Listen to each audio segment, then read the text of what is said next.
নমস্কাৰ ফ্ৰেণ্ডসকল, কেনেকুৱা আছে? নিশ্চয় সকলে ভালে আছে। তো বন্ধুবান্ধৱীসকল, অসম পুলিচৰ গ্ৰেড 4ৰ যিকেইটা পোষ্ট এডভাৰ্টাইজমেণ্টৰ আপোনালোকে দেখিছে, যিটো হ'ল চাফাই কৰ্মচাৰী, কুক, বাৰ্বাৰ, ধোবী আৰু এটা আছিল, এইটো মই পাহৰি গৈছোঁ। তো যিটো হওক, যিকেইটা গ্ৰেড 4ৰ পোষ্ট আছে, 18 পৰা 40 বছৰলৈকে বয়স দিছে। এতিয়া কথা হ'ল যে চাৰ্টিফিকেটটো আপোনালোকে বহুতে মোক কমেণ্ট কৰিছে যে চাৰ্টিফিকেটটো ৰেজিষ্ট্ৰেশ্যন লাগিবনে, তাতে লিখা আছে ৰেজিষ্ট্ৰেশ্যন নাম্বাৰটো লাগিবনে, নতুবা চাৰ্টিফিকেট আমি ক'ৰ পৰা ল'ম, বা চাৰ্টিফিকেটটো মানে কোনটো দিলে আমি 5 মাৰ্ককে লাভ কৰিব পাৰিম। তো সকলোখিনি ডিটেইলছ আপোনালোকৰ লগত শ্বেয়াৰ কৰিম। তো ভিডিঅ'টো সম্পূৰ্ণ ভালদৰে চাব, আৰু যিসকল নতুন ভিজিট কৰিছে অসম জব ইউটিউব চেনেলটো ছাবস্ক্ৰাইব কৰি বেল আইকনটো প্ৰেছ কৰি দিব। তো ফ্ৰেণ্ডসকল, অসম পুলিচৰ যিটো আপোনালোকে গ্ৰেড 4ৰ এপ্লাই কৰিব বুলি ভাবিছে, তো প্ৰথমত কথাটো হ'ল যে চাফাই কৰ্মচাৰী যিটো মানে গ্ৰেড 4ৰ যিটো পোষ্ট আছে চাফাই কৰ্মচাৰী, এইটো মানে দুটা চাৰ্টিফিকেট বিচাৰিছে, দুটাৰ ভিতৰত এটা দিলেই হ'ব। যিটো হ'ল গভটপ NGOৰ যদি আপোনালোকে কোনোবা কাম কৰিছে সেই চাৰ্টিফিকেটটো দিলে হ'ব, নতুবা আপোনালোকে যদি মিউনিচিপালিটি টাউন কমিটিৰ আণ্ডাৰত যদি চাফাই কৰ্মচাৰী কাম কৰিছিলে সেই এক্সপিৰিয়েঞ্চ চাৰ্টিফিকেটটো দিলেই হ'ব। তো বহুতে কৈছে চাৰ্টিফিকেটটো ক'ৰ পৰা ল'ম। চাৰ্টিফিকেটটো আপোনালোকে এনেকুৱাকৈ নিদিব, যদি আপোনালোকে 2 বছৰ 3 বছৰ কাম কৰিছিলে তেতিয়া তাৰ পৰাই চাৰ্টিফিকেটটো ল'ব পাৰিব। যিটো মিউনিচিপালিটিত যদি কাম কৰিছিলে মিউনিচিপালিটিৰ পৰা আপোনালোকে ল'ব পাৰিব, আৰু যদি গভটপ NGO মানে গভৰ্ণমেণ্ট আণ্ডাৰৰ NGO যিসকলে মানে কাম কৰিছিলে সেই চাৰ্টিফিকেটটো হ'লে আপোনালোকৰ এপ্লাই কৰোঁতে কোনো ভুল নহ'ব, ৰিজেক্ট নহ'ব, আপোনালোকৰ এপ্ৰুভ হ'ব এপ্লাই কৰোঁতে।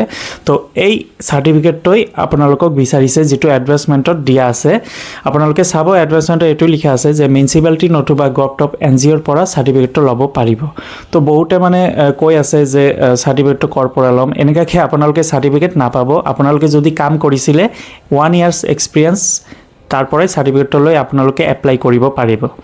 তাৰপিছত ধোবী হওক, তাৰপিছত ৱাছাৰমেন হওক, তাৰপিছত কুক হওক, বাৰ্বাৰ হওক, যিকেইটা মানে গ্ৰেড 4 পোষ্ট আছে চবতে ৰেজিষ্ট্ৰেশ্যন নাম্বাৰটো লাগিবই, ৰেজিষ্টাৰ্ড কৰা লাগিবই। যিটো আপোনালোকে যদি কুকৰ মানে এপ্লাই কৰে, ৰান্ধনীৰ, যদি আপোনালোকে হোটেলত কাম কৰিছিলে, হোটেল বা ৰেষ্টুৰেণ্ট, এইটো ৰেজিষ্ট্ৰেশ্যন নাম্বাৰটো থাকিবই লাগিব, কাৰণ এইটো ৰেজিষ্টাৰ কৰা হ'ব লাগিব এই হোটেলটো, তেতিয়াহে এই চাৰ্টিফিকেটৰ মৰ্যাদাত পাব, আৰু এই চাৰ্টিফিকেটৰ 5 মাৰ্ক আপোনালোকে লাভ কৰিব পাৰিব।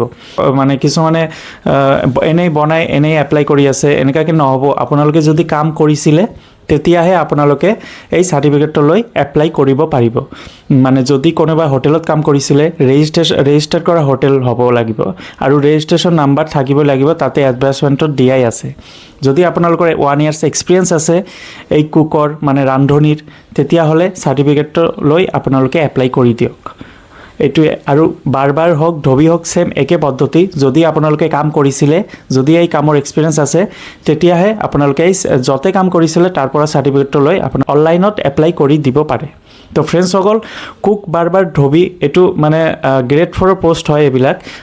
দৰমহাও ভালে আছে, আৰু যদি আপোনালোকৰ এক্সপিৰিয়েঞ্চ আছে লগতে চাৰ্টিফিকেটটো আছে ৰেজিষ্ট্ৰেশ্যন কৰা চাৰ্টিফিকেট, তেতিয়াহে আপোনালোকে এপ্লাই কৰি দিয়ক। আৰু ইণ্টাৰভিউ হ'ব যেতিয়া আপোনালোকৰ এডমিট কাৰ্ড SLPRB ৱেবছাইটতে পাব, অসম পুলিচৰ ৱেবছাইটত। আৰু এইটো ইণ্টাৰভিউ কোনো ধৰণৰ আপোনালোকৰ ৰিটেন টেষ্ট নহয়, কোনো দৌৰা-দৌৰি, হাই জাম্প, লং জাম্প এনেকুৱা কোনো ধৰণৰ নহয়। আপোনালোকৰ ডকুমেণ্ট চেক কৰিব আৰু মেডিকেল টেষ্ট হ'ব। তাৰপিছত আপোনালোকৰ ভাইবা অৰেল কোশ্চিন সুধিব, 5টামান কোশ্চিন সুধিব। ফ্ৰেণ্ডসকল, আজি এইখিনি ভিডিঅ' আছিল অসম পুলিচৰ। 8 ফেব্ৰুৱাৰীৰ আগতে এপ্লাই কৰি দিয়ক, নতুবা 8 ফেব্ৰুৱাৰীৰ পিছত আপোনালোকে এপ্লাই কৰিব নোৱাৰিব, কাৰণ ডেটটো প্ৰথমত আছিল 22 ফেব্ৰুৱাৰী, এতিয়া 22 ফেব্ৰুৱাৰীৰ পৰা আগতীয়াকৈ 8 ফেব্ৰুৱাৰী কৰি দিছে। তো আপোনালোকে এইটো 22 ফেব্ৰুৱাৰী নাভাবিব, 8 ফেব্ৰুৱাৰীৰ ভিতৰতে এপ্লাই কৰিব লাগিব। তো আজি এইখিনি ভিডিঅ' আছিল। যদি ভিডিঅ'টো ভাল লাগে লাইক কৰি দিব, নিজৰ বন্ধু বান্ধৱীসকলক শ্বেয়াৰ কৰি দিব। ধন্যবাদ।